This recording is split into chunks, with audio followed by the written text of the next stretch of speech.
Welcome back, fight fans. Welcome back. Let's just dig right into it. And the new Jarrett Hurd is defeated by Julian J-Rock Williams. It's a unanimous decision. All the judges had it the same way, and I myself had it the exact same way. I thought, Julian J-Rock Williams thoroughly dominated this performance tonight. He even dropped Jarrett Hurd, I believe, in the second round. So, there was different moments in the fight where he clearly staggered and hurt Jarrett Hurd, and this was a very interesting fight, and this was an exposing of Jarrett Hurd as a fighter. And the reason why I say it exposing is because we thought that Jarrett Hurd's size advantage, his power, we thought all those things would come through in this fight and hurt Julian J-Rock Williams. But the thing about Julian Williams that no one anticipated or prepared for is that he looked at this fight as an opportunity of a lifetime. He changed his entire camp. He changed his regimen. He got a new strength and conditioning coach.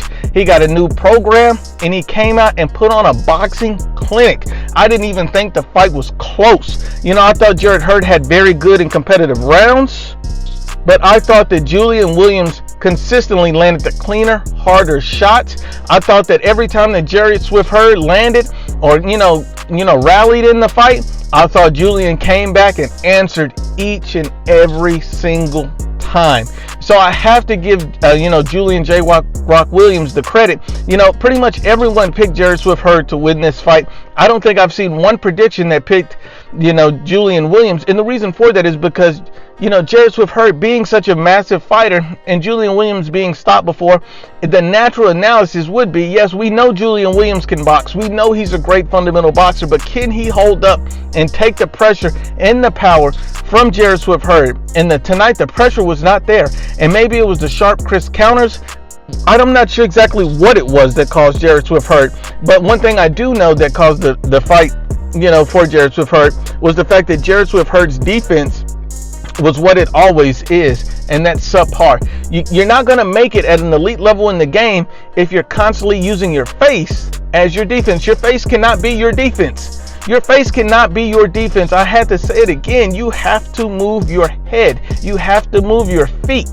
You can't walk in and absorb the best shots from any opponent, because even a guy like Julian Williams, a guy who's smaller than you, who's not known as being a vicious knockout puncher, you can't let this guy, well off crisp and clean shots round after round after round. It will wear you down. See, you remember when Jarrett Hurd fought Landy Lara, he took a lot of shots, but he was able to absorb those shots because he was so much bigger than Lara that he was able to eat those shots. Yes, his face was beat up at the end of that fight, but it wasn't the same. So at the end of the day, you got to see that, Julian Williams was just a much stronger fighter than, Landy Lara. And I thought that the Lara fight and the Hurd fight was very, very close. I could have seen edging that fight to Landy Lara. And this is one of the reasons why you got to give these guys rematches, because, there was a lot of controversy with the Lara fight, and I believe he should have got a rematch, never got the opportunity. And so then this is what happens. You turn around, you fight a guy that nobody thinks you're going to lose to, and you end up losing. This is the problem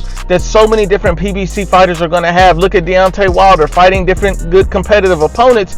Who knows who you can lose to when you have fundamental liabilities? You can't approach fights like that. You have to fix those things. And one thing that Jarrett Hurd has to fix is his defense, is his head movement. He has to learn how to use his height and reach advantage against smaller opponents. He's fighting too small for to be that big. There's no reason why you should be fighting down to Julian Williams' size. There's no reasons why Julian Williams should be able to control the range and the distance on you. There's no reason why Julian Williams should easily go to your body without having to pay. There's no reason why you should absorb and take more shots than anyone. There's no reason why you don't have a consistent and strong jab and you're the bigger, taller opponent. Jarrett Hurd has a lot of holes and a lot of things to fix.